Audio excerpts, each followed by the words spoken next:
আজকে আমরা রিভিউ করব একটি হাফ ইন ইয়ারফোন। এটি হচ্ছে ওরাইমো হ্যালো 3। তো চলুন দেখে নেই ইয়ারফোনটি কেমন। তো এটা হচ্ছে ইয়ারফোনটির বক্স, খুব সুন্দর একটি ডিভাইস। এটি হাফ ইন ইয়ারফোন।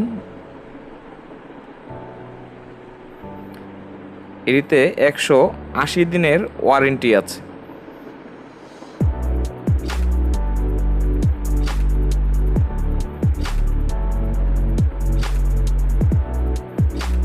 বক্সের ডিজাইনটি আসলে খুব সুন্দর এবং সুন্দর কালারের। আমরা এখন এটাকে খুলি। একটা স্টিকার আছে, স্টিকারটি খুলে বোঝা যায় এটা আগে খোলা হয়েছে কিনা।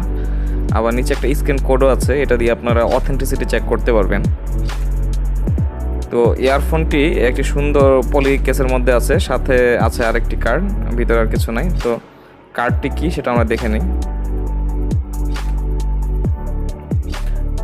এটি হচ্ছে ওয়ারেন্টি কার্ড। এখানে আপনার ওয়ারেন্টি পারচেসের ডেট লিখে দিতে পারবে। 180 ডেজ ওয়ারেন্টি পাবেন।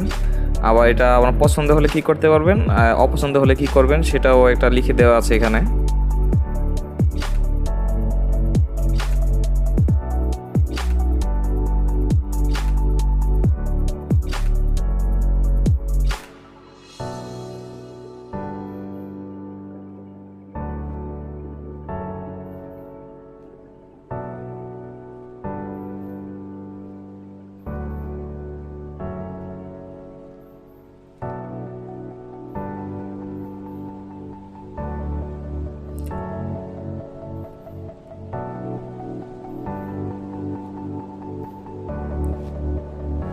এটি হচ্ছে ইয়ারফোনটি, ওরাইমো ব্র্যান্ডিং করা।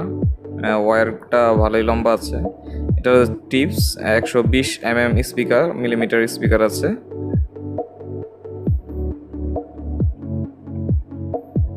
এই উপরে একটা সফট আপনার রাবারে সিলিকন টাইপ ম্যাটেরিয়াল আছে, আর এটা হার্ড প্লাস্টিক। ওরাইমো ব্র্যান্ডিং আছে, দেখতে পাচ্ছেন।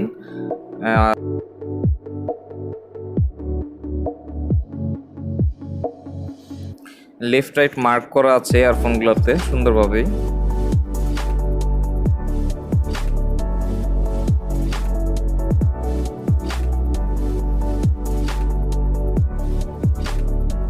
এই ওয়্যারগুলো আসলে কমফোর্টেবলের জন্য ভালো হবে। ওয়্যারগুলো আসলে ফ্ল্যাট এবং দেখা যাচ্ছে যে এগুলো সহজে ট্যাঙ্গেল হবে না, মানে আপনার পকেটে একেবারে ভাঁজ হয়ে আটকে যাবে না বা গিট্টু লেগে যাবে না। ওরাইমো ব্র্যান্ডিং আছে, এটার মধ্যে মাইক্রোফোনও আছে। তো এখানে দেখুন 3টা বাটন আছে এবং বাটনগুলো আসলে ক্লিকি, মানে বাটনগুলো ক্লিক করলে একটা ক্লিক ক্লিক সাউন্ড হয়, যা একটা ভালো ফিল দেয়।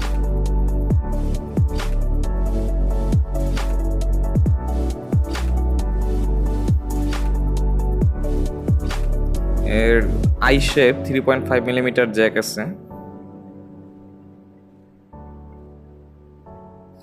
এটা আমরা খুলে দেখতে পারি কতটুকু লম্বা আর কিরকম। আসলে ভালোই লম্বা, লম্বা হিসেবে খুব সুন্দর আছে।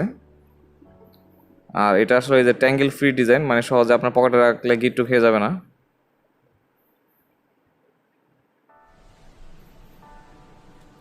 তো এর সাথে আসলে 2টা এয়ার টিপস ফ্রি। তবে নর্মালি হলো এয়ার টিপসগুলো মানে খুলে আবার লাগানো ঠিকঠাক মতো লাগালে কষ্ট হয়, তো না খুললেই ভালো আসলে। আর এয়ার টিপসগুলো আর সফট আছে। তো পারফরমেন্স দিক দিয়ে আমরা দেখাতে চাই কীরকম পারফরমেন্স। এর ফ্রিকোয়েন্সি রেঞ্জ 40 থেকে 15,000 পর্যন্ত ফ্রিকোয়েন্সি রেঞ্জ। এটার যে ড্রাইভার ম্যাচিং সেটা ভালো, আসলে 2 জায়গার ড্রাইভার প্রায় সেম সাউন্ড দিতে পারে। এইটার যে লেফট রাইট ডিফারেন্সিয়েট করতে পারে খুব ভালোভাবে, তো গেমিংয়ের জন্য ভালো হবে। আর এটার বেস পারফরমেন্সটা আসলে লো, বেস পারফরমেন্সটা তেমন একটা ভালো লাগে নাই আমার কাছে। তবে এটা ট্রেবল পারফরমেন্স কিন্তু ভালো ছিল, মানে হাই পিচ এটা ভালো ধরতো। তো ভয়েসগুলো একটু হার্শও শোনা যায়, তবে মিউজিকে ভয়েসগুলো ভালো শোনা যায়।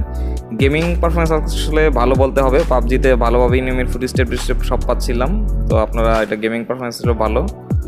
তবে এটা আসলে কানে বেশিক্ষণ দিয়ে থাকতে ভালো লাগে না, কমফোর্টেবল না তেমন একটা। এছাড়া এর গুড সাইড এবং ব্যাড সাইডগুলো আমি সব এখানে দিয়ে দিলাম, আপনারা দেখে নিতে পারেন।